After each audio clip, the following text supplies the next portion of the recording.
I didn't want this to be a big deal. But what this Pittsburgh police officer did was a very big deal, saving the life of a little boy. He was off duty, happened to be in the right place at the right time. Well, lucky for that family. A toddler had just been pulled from the water and he wasn't breathing. It happened in Hampton Township at the popular Wildwood Highlands Family Fun Center.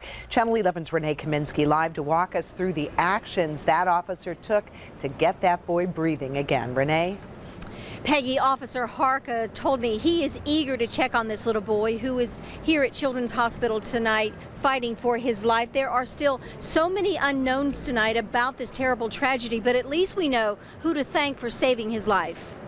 I told my friend last night I wasn't trying to, I didn't want this to be a big deal. And Pittsburgh police officer Corey Harka doesn't consider himself a hero, but those who watched him breathe life back into a child who nearly drowned think he is. After multiple media requests today, late this afternoon, the officer walked us through the tragedy that unfolded at this mini golf course in Hampton Township last night. she come running over to me with a lifeless toddler in her hand.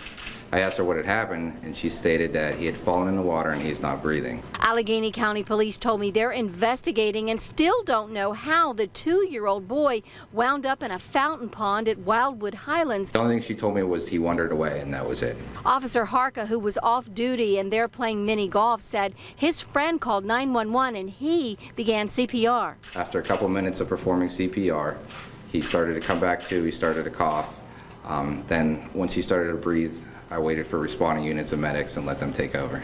Owners of Wildwood Highlands are not talking publicly today about the incident, but said their hearts and prayers are with the victim, who is now in critical condition. I just knew that I had to, what was going on, and I had to try to help. Officer Harka might downplay his heroics, but no one else is. It's a very big deal when one of our officers can save the life of a child, or save the life of anyone, but more particularly the life of a child.